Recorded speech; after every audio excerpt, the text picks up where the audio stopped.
Bonjour à tous et bienvenue dans une nouvelle vidéo. Aujourd'hui, on va parler d'un monstre de la mode, j'ai nommé Yves Saint Laurent. Avant que la vidéo commence, n'hésitez pas à vous abonner, liker, commenter et partager la vidéo. Et on part tout de suite pour la vidéo.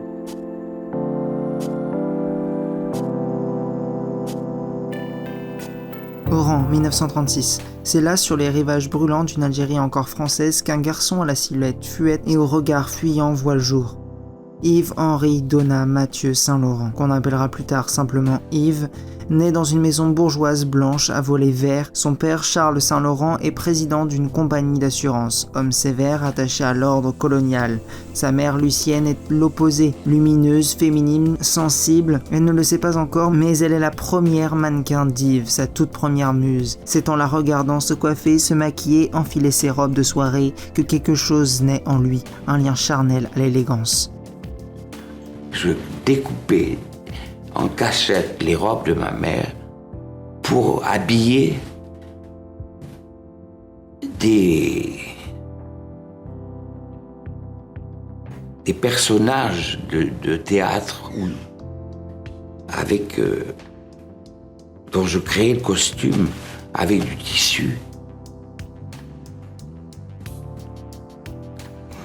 Souvent, je faisais des bêtises énormes parce que tout à coup, ma mère voulait mettre une robe et il y avait un morceau de tissu qui était découpé et qui m'aidait à faire ces figurines de théâtre qui ont été mon obsession toute ma jeunesse.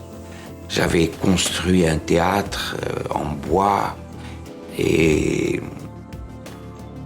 je faisais les décors des pièces de théâtre qui se donnait à Paris. Je recréais ces décors et je faisais des mannequins, enfin pas des mannequins, mais des figurines que j'habillais ensuite avec des tissus. Et ensuite, je les plaçais dans mon théâtre. À l'école, Yves est différent, fragile, timide, souvent moqué, il déteste le sport, fuit les jeux brutaux, préfère rester dans un coin à dessiner des robes sur des carnets qu'il cache sous ses manuels. C'était une école privée, bien sûr, mais c'était tout le repère de tous les fils de colons, de tout qui, vous savez, les colons, c'est plein d'argent, ça gagnait beaucoup, ils avaient des autos superbes, les garçons étaient des machos, ce qu'on appelle, vous voyez, c'est cette expression. Et mon pauvre Yves est tombé là, mais ne m'a jamais rien dit. Un détail peu connu, dans son cartable d'écolier, il cache un vieux magazine Vogue de Paris. Dans les jours qui suivent, Yves lui montre ses premiers croquis très inspirés de Balenciaga. Sa mère le pousse à continuer. Elle sera sa première protectrice, son premier cocon dans un monde qui le jugera sans cesse. Oran, avec sa lumière aveuglante, ses murs ocre, ses mosaïques andalouses, tout cela forme la première palette d'Yves. Il dira plus tard: j'ai appris les couleurs dans les marchés d'Oran, pas dans les musées. Les bleus majorels, les roses fuchsia, les verts palmés de son enfance reviendront dans toutes ses grandes collections. Sa mémoire chromatique s'est forgée là, dans la poussière des ruelles, le chatoiement des bazars et les ombres longues du désert. En 1953, à 17 ans, il envoie ses croquis à Paris. La légende veut que Christian Dior, en les découvrant, se serait exclamé « Ce garçon sera un jour mon successeur ». Yves ne sait pas encore monter sur un podium. Il ne connaît ni l'avenue Montaigne, ni les grands salons dorés, mais déjà dans les marges de ses cahiers d'ado se dessine l'ombre d'un empire. Il arrivait avec des dessins qui étaient parfaitement ses dessins, et pas les dessins de quelqu'un d'autre, premier point, qui étaient des dessins complètement spontanés, puisque les collections n'étaient pas encore présentées, et qui ressemblaient aux dessins de Dior, à s'y méprendre. En 1954, à 18 ans, Yves Saint Laurent quitte Oran pour la capitale. Paris l'écrase mais le fascine. Il s'installe au 5e étage d'un petit hôtel de quartier rue Saint-Lazare. Tremblant d'excitation et de peur, il ne connaît personne, ne sort pas, travaille nuit et jour. Son unique obstination, la mode. Il s'inscrit à la chambre syndicale de la couture où il se fait très vite remarquer. Un jour, il participe au prestigieux concours du secrétariat de la laine, une sorte de coupe du monde pour jeunes créateurs. Il y présente une robe noire asymétrique d'une élégance saisissante. Il remporte le premier prix ex aequo avec un certain Karl Lagerfeld. C'est un autre jeune loup aux lunettes épaisses dont le destin croisera plusieurs fois le sien. Un membre du jury envoie quelques croquis d'Yves à Christian Dior, alors au sommet de son règne. Dior, qui a révolutionné la silhouette féminine après-guerre avec son New Look, est en quête d'un nouvel assistant. Quand il découvre le dessin de Saint-Laurent, il est sidéré. Yves entre chez Dior à 19 ans, il commence comme simple assistant. Il trie les tissus, observe, apprend, mais en silence, il capte tout. Il connaît les gestes, les ateliers, l'importance du tombé, l'équilibre entre rigueur et féminité. Entre Dior et Saint-Laurent se noue une relation quasi paternelle. Dior l'initie à l'art de la collection, les robes qui racontent une histoire, l'ordre du défilé, le silence religieux avant l'ouverture du rideau. Dior est tendre, presque inquiet pour ce jeune garçon si timide, qui s'évanouit avant les essayages. Mais Dior, qui sent sa santé vaciller, prépare l'avenir. Un après-midi en 1957, dans un salon feutré, il confia à Pierre Berger « Mon successeur, ça sera Yves ». Le 24 octobre 1957, Christian Dior meurt subitement d'une crise cardiaque lors d'un séjour en Italie. Le monde de la mode est en deuil, la maison vacille, et dans ce chaos silencieux, un nom surgit. Yves Saint-Laurent. Il a 21 ans, à peine plus qu'un étudiant, et on lui remet les clés de l'empire Dior. Les paris sont fous.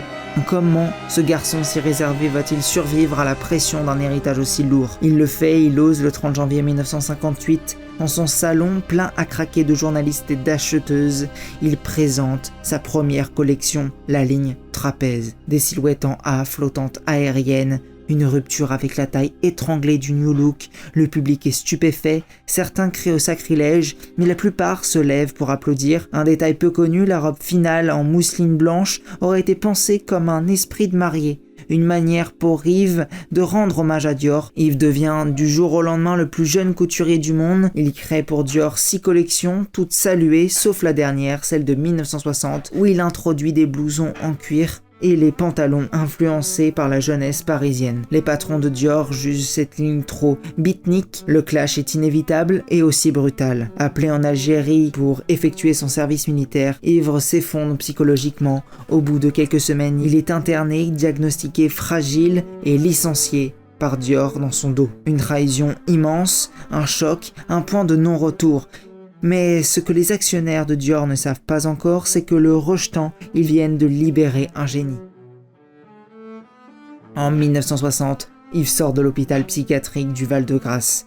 Affaibli, amaigri, brisé par l'armée, par Dior, par les électrochocs, il n'a que 24 ans et déjà un gouffre en lui. Mais à ses côtés, un homme refuse l'abandon, Pierre Berger. Plus qu'un compagnon, Berger est un stratège. Il comprend que cette humiliation peut être le moteur d'un renversement. Il pousse Yves à se relever, à riposter. Ensemble, ils décident de fonder leur propre maison. Les banques françaises leur rient au nez. Qui miserait sur un jeune couturier en convalescence mentale? C'est à New York.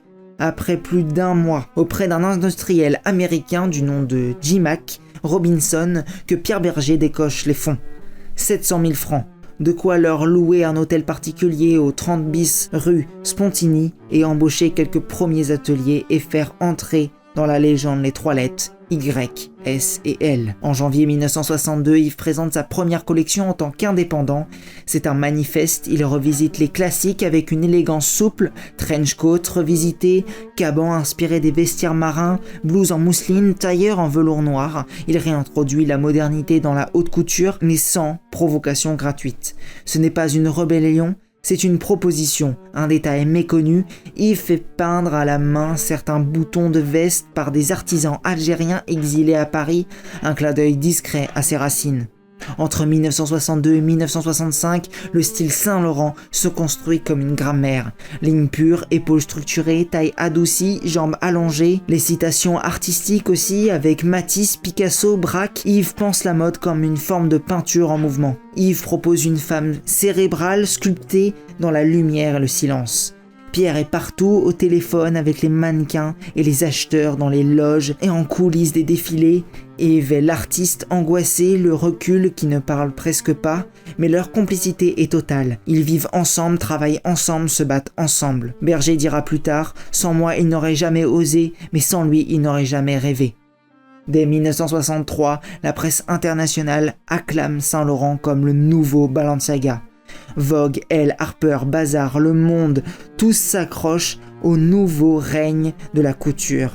Mais un roi inquiet, fuyant les flashs, préfère ses dessins aux mondanités. C'est à cette période qu'Yves commence à porter ses fameuses lunettes noires, non pas pour le style, mais pour cacher ses crises d'angoisse. Il dira « Je vois mieux quand on me regarde pas ». En 1965, il lance une collection inspirée de Piet Mondrian. Les robes deviennent des tableaux géométriques vivants, les critiques parlent de génie pur, les robes Mondrian entrent dans l'histoire et Saint Laurent entre dans l'histoire. Mais il ne s'agit pas que d'un prélude. En 1966, Yves a 30 ans, la maison Yves Saint Laurent est déjà un pilier de la haute couture, mais il s'ennuie entre ses créations et les femmes de la rue. Il observe Paris, les étudiants, les jeunes secrétaires, les femmes actives, et il prend une décision qui va tout changer, créer une ligne de prêt-à-porter de luxe, et l'installer, non pas sur les Champs-Élysées, mais sur la rive gauche, au cœur du quartier intellectuel et bohème de Paris. Un geste révolutionnaire, personne n'a jamais osé ça. Ni Dior, ni Balenciaga, Yves veut habiller la vie réelle. Les boutiques Saint-Laurent, rive gauche, la première boutique ouvre au 21 rue Tournon dans le 6e arrondissement. L'intérieur est signé par l'artiste Jean-Loup Sieff. Néon rouge, mur noir, étagère métallique, un look brusque, presque punk avant l'heure. Et l'intérieur, pas de vendeuse, aux gants blancs, des filles cool en jean avec une chemise fluide. Dans cette boutique, Yves vend le vestiaire qui va redéfinir la modernité féminine. Le smoking féminin, lancé en 1966, d'abord moqué, devient un totem d'élégance. Le caban, inspiré des marins, donne aux femmes une silhouette d'autorité. Le 21 janvier 1971, Yves Saint Laurent présente une collection inspirée des années 40 et plus précisément de l'occupation. C'est un choc. Les silhouettes sont provocantes. Jupe aux genoux, à la coupe rétro, épaules marquées presque militaires, coiffure roulée et lèvres rouges, veste étriquée et renard enroulé autour du cou. Tout rappelle l'esthétique des femmes tondues à la Libération, accusées d'avoir collaboré. La presse est furieuse, mais Yves assume et il dira « Je fais de la mode comme un artiste fait un tableau, je ne suis pas là pour plaire ». Ce défilé d'abord rejeté deviendra fondateur, car c'est à partir de là que la mode commence à citer l'histoire, à interroger la mémoire, un tournant culturel absolu. La même année, le scandale continue, Saint Laurent pose entièrement nu pour la publicité de son premier parfum masculin, Yves Saint Laurent pour homme. Photo signée Jean-Loup Sieff. Lumière blafarde, regard froid, Yves apparaît frêle, vulnérable mais conquérant. Ce n'est pas seulement de la provocation, c'est une déclaration. Yves devient sa propre muse et surtout il devient le premier créateur à s'exposer ainsi, brisant l'image distante et aristocratique du couturier.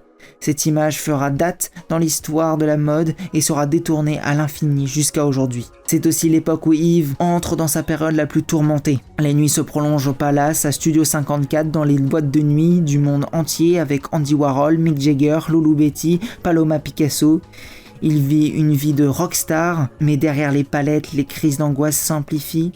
Les créateurs ne dorment plus, ils fument 100 cigarettes par jour, ils boivent du whisky sec dès le matin, la cocaïne devient un quotidien, le travail reste obsessionnel mais les nerfs craquent. Pierre Berger, lucide, dira « Yves ne pouvait créer que dans la douleur ». Et pourtant, malgré la noirceur, l'atelier explose de beauté. En 1976, Yves présente l'un des plus grands défilés de toute l'histoire de la mode, la collection Ballet Russe. Inspirée par Diaghilev Nijinsky et les décors d'orientalisme flamboyants, les robes sont des chefs-d'œuvre, tissus brodés en or, capes de velours brodées de fourrure, tuniques au temps rouge, bleu de nuit, émeraude, bijoux surdimensionnés rappellent les costumes de théâtre impérial russe. Chaque modèle est un tableau vivant, le défilé est présenté dans une salle obscure à la lumière des projecteurs sur une musique de Stravinsky. Le public est sidéré, les critiques parlent d'opéra textile, Karl Lagerfeld, pourtant souvent moqueur, admet « c'était sublime, c'était inattaquable ». Yves est alors au sommet de son art, mais au bord du gouffre personnel. Dans cette collection Ballet Russe, Yves glisse un clin d'œil personnel, une robe brodée, du nom Zizi, en hommage à Zizi Jeanmaire, chanteuse et amie intime qu'il admirait depuis son adolescence. Une pièce jamais commercialisée, offerte uniquement à l'artiste. Ce chapitre se termine comme une apogée paradoxale. Yves est génial, mais Yves est brisé. Et bientôt, il va devoir fuir. En 1966, Yves et Pierre Berger atterrissent pour une première fois à Marrakech. Ils viennent sur les conseils de leur ami Fernando Sanchez en quête d'un lieu pour couper avec Paris. Il est 16h, la lumière dore les médinas. Yves est foudroyé par la couleur. La lumière m'a littéralement aveuglé, c'était comme un électrochoc. J'ai compris que la palette venait de là. Les murs ocre, le bleu majorel, les étoffes, les babouches, les tapis, tout l'ensorcelle. Rapidement, il achète une maison traditionnelle qu'il baptise Darrell Ranch, la maison du serpent. Elle devient un sanctuaire, le contraire absolu de Paris. Dans cette maison, le temps se dilue, Yves dessine en peignoir, écoute Maria Callas, fume du kiff, lit Cocteau. Des nuits entières à récomposer ses collections en crayon entourées d'objets berbères, de vases chinois, de chats errants. Beaucoup ignorent que certaines de ses collections les plus spectaculaires sont imaginées ici, bien avant d'être cousues à Paris. La collection Sahara en 1968, la collection Afrique de 1967 avec les bijoux tribaux, robes drapées comme des toges nubiennes, la fameuse robe aux broderies Touareg exposée aujourd'hui au musée Yves Saint Laurent. Marrakech devient le cœur battant de son inspiration et c'est dans ces murs qu'il va opérer sa plus grande mue intérieure. À Marrakech, les choses se compliquent aussi. Yves s'enfonce davantage dans ses excès, le kiff devient quotidien. La dépression refait surface, Pierre Berger tient bon jusqu'à la rupture, mais leur séparation en 1976 ne ressemble à aucune autre.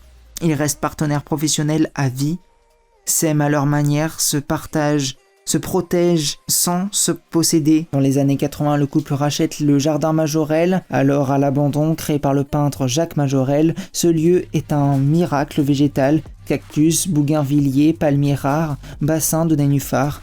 Yves le restaure, le sauve de la destruction, c'est son héritage visuel vivant. Il repeint les murs dans ce fameux bleu Majorelle, un bleu impossible à décrire, entre le cobalt et le saphir, qu'il portera jusqu'à dans ses collections.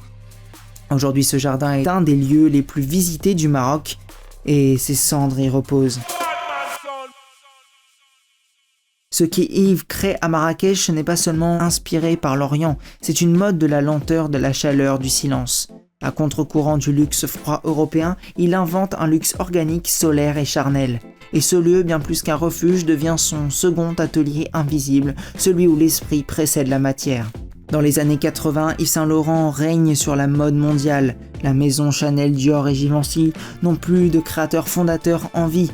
Yves est le dernier des géants avec Karl Lagerfeld. Son logo YSL est partout, ses défilés sont des cérémonies, sa boutique de l'avenue Montaigne devient un sanctuaire du luxe français. Il habille les femmes les plus puissantes de la planète, Catherine Deneuve, qui devient presque sa double en miroir, Paloma Picasso, Claudia Schiffer, et des premières dames, des princesses, des icônes internationales. Les troubles psychiatriques d'Yves s'aggravent, dépression cyclique, hallucination, anxiété chronique, dépendance à l'alcool et aux médicaments. Plusieurs hospitalisations discrètes ont lieu, Pierre Berger prend souvent le relais dans l'atelier pour sauver les délais. Parfois Yves ne vient même plus aux essayages. Il dira « j'ai mis ma vie en lambeaux pour que les autres se sentent belles ». Malgré son absence progressive, les collections continuent de briller, mais c'est comme s'il dessinait de mémoire. Ses vêtements deviennent plus classiques, plus intemporels, moins provocateurs. Ils reviennent à ses fondamentaux, la saharienne, le smoking, le caban noir, le tailleur beige. Certains critiques l'accusent de radoter, d'avoir perdu la flamme. Mais ce que le public voit, c'est un mythe vivant. Un événement historique a lieu à New York. Le Metropolitan Museum of Art lui consacre une exposition de son vivant, du jamais vu, même Chanel n'y a pas eu le droit. Des centaines de pièces sont exposées comme des œuvres d'art. La mode entre au musée littéralement. La France est fière. Mais Yves, lui, est troublé. Il dira à Berger « Je suis encore vivant, pourquoi m'enfermer déjà ?» En 1989, Yves crée une collection inspirée des costumes d'opéra chinois et de l'esthétique art déco. Robe longue aux broderies spectaculaires, turban géant, épaules sculpturales, cape brodée de dragon. C'est la dernière fois qu'il surprend. Le défilé est ovationné, mais après cela, Yves ne cherche plus à choquer, il se retire peu à peu comme un prince là. Dans son appartement parisien, Yves avait une petite pièce entièrement tapissée de miroirs sans fenêtre. Il s'y enfermait des heures, pas pour s'admirer, mais pour s'oublier dans les reflets. Il écrivait, dessinait, pleurait parfois, une sorte de confessionnal privé où même Berger n'entrait pas. Dans les années 90, la mode s'accélère, naissent des noms comme Alexander McQueen, John Galliano ou encore Jean-Paul Gaultier, des jeunes rebelles plus trash, plus pop. Yves observe, silencieux et inquiet, il dira dans un entretien rare « Je ne comprends plus cette époque, elle va trop vite pour moi. La haute couture commence à sembler anachronique, l'ombre du départ plane. » Nous sommes en janvier 2002 au centre Pompidou. Yves Saint Laurent tient une conférence de presse seul devant un micro, vêtu d'un costume noir trop large. Son visage est pâle, fatigué, sa voix tremble. Un adieu sans phare, sans défilé, sans robe, sur podium, juste lui, un homme vidé qui n'a plus envie de créer mais de se taire. Quelques mois plus tard, Pierre Bergé organise une rétrospective colossale au centre Pompidou, 300 silhouettes, des débuts jusqu'au chef-d'œuvre. Le public pleure, des robes de mousseline côtoient les smokings de velours noir, la robe Mondrian trône entre une robe africaine et une cape inspirée de Van Gogh. C'est un musée vivant, un temple éphémère pour dire adieu à celui qui a redessiné la femme moderne. Après son retrait, Yves s'efface complètement. Plus d'interviews, plus d'apparitions, il passe ses jours entre Paris et Marrakech, dans sa maison bleue entourée de chats, de plantes et de souvenirs. Il écrit beaucoup, il lit Proust, Cocteau, Baudelaire. Il reçoit rarement, uniquement des proches, Deneuve, Loulou, Berger. Il écoute Maria Callas en boucle. Si j'ai choisi de partir, c'est que je ne peux plus supporter physiquement l'angoisse. Et cette angoisse a augmenté au fur et à mesure des années. Et maintenant, elle est absolument insupportable. Dans sa dernière année de création, Yves avait pris l'habitude de coller des miniatures de ses robes sur des poupées en carton. Il posait simplement des poupées nues, sans habillage. La disparition d'Yves Saint Laurent. De la disparition d'Yves Saint Laurent est tombée hier soir en France aux alentours de minuit. Il est décédé à Paris. Yves meurt à 71 ans à Paris d'un cancer du cerveau le 1er juin 2008. La France pleure, le monde rend hommage. Ses cendres seront transférées à Marrakech, au jardin Majorelle, dans une urne sobre au bord du bassin. Sur la plaque, une simple inscription « Yves Henri Donat Mathieu Saint Laurent ». Catherine Deneuve est là à l'enterrement, Pierre Bergé aussi, le cœur brisé mais debout. Aucune caméra, aucun cri, juste des roses blanches, un piano discret et le murmure des palmiers. Lorsque Yves Saint Laurent meurt en 2008, Pierre Bergé fait une promesse, il jure de jamais laisser son œuvre s'effacer, il veut construire une mémoire visible permanente et pédagogique. La mode est souvent éphémère, mais Yves, lui, doit devenir éternel. C'est dans cet esprit qu'il transforme l'ancien siège de la maison au 5 avenue Marceau à Paris en lieu de mémoire. Dès 2004, la Fondation avait commencé à archiver chaque dessin, chaque patron, chaque tissu, plus de 7000 vêtements, 50 000 croquis, 10 000 accessoires, 80 000 photos. C'est un trésor sans équivalent dans l'histoire de la mode. Mais Pierre voit plus loin, il veut un musée, un vrai, à Paris et à Marrakech. En 2010, Bergé commence à dessiner un projet fou, bâtir un musée dédié à Yves face au jardin Majorelle, leur refuge d'amour et de création. Il confie l'architecture à Carl Fournier et Olivier Marty. Les murs sont en briques ocre, inspirées des coutures des robes. À l'intérieur, une salle de projection, des archives numériques, une scénographie immersive. Inauguré en 2017, c'est un temple à ciel ouvert, un lieu de contemplation. Le musée retrace la vie d'un créateur, mais aussi celle d'un homme, avec ses lettres, ses carnets, ses crises, ses croquis griffonnés à 4h du matin. En 2016, après plusieurs années d'incertitude et de direction artistique fluctuante, Anthony Vaccarello, jeune créateur belge, est nommé directeur artistique de la maison Saint Laurent. À seulement 23 ans, il arrive avec un objectif clair, rendre à la marque son audace sauvage, sa modernité brute, sa sophistication décadente. Anthony, formé à l'école de la mode de Bruxelles, puis à la prestigieuse école de la chambre syndicale à Paris, avait fait ses armes chez Versus Versace et puis chez Saint Laurent lui-même sous Hedi Slimane. Il est connu pour ses lignes sexy, épurées, graphiques, son amour du noir et ses coupes ultra féminines, parfois provocantes. Il arrive dans un contexte tendu, la maison vient de perdre Hedi Slimane, le marché du luxe est bouleversé, la culture streetwear explose. Dès son premier défilé officiel pour Saint Laurent en mars 2017, Vaccarello impose sa marque. La collection joue sur les tensions entre séduction et domination, avec des pièces qui mêlent cuir noir ajusté, mini-robe à sequins, épaules puissantes, talons vertigineux. Le défilé donné dans un théâtre parisien à l'atmosphère brute est accueilli avec enthousiasme par la critique et le public. Vaccarello s'inspire de plusieurs icônes qui ont marqué la maison, le glamour new-yorkais des années 70, les ambiances underground parisiennes, les silhouettes sculpturales, les smokings Yves Saint Laurent. Certains puristes reprochent à Vaccarello de s'éloigner trop du style classique d'Yves, d'autres louent son audace et sa capacité à garder l'esprit rebelle de la maison. Merci à tous d'avoir regardé la vidéo jusqu'au bout. Si elle vous a plu, n'hésitez pas à me dire en commentaire qu'est-ce que vous en avez pensé et quel artiste vous aimeriez voir la prochaine fois ou alors quelle marque, parce que je vais aussi parler des marques. La prochaine vidéo, ce sera sur un autre génie de la mode. Essayez de deviner, j'ai glissé des petits indices dans la vidéo, on en a aussi parlé. Comme indice, je peux seulement vous donner qu'il a travaillé chez Chanel. Bref, on se dit à très vite pour une prochaine vidéo.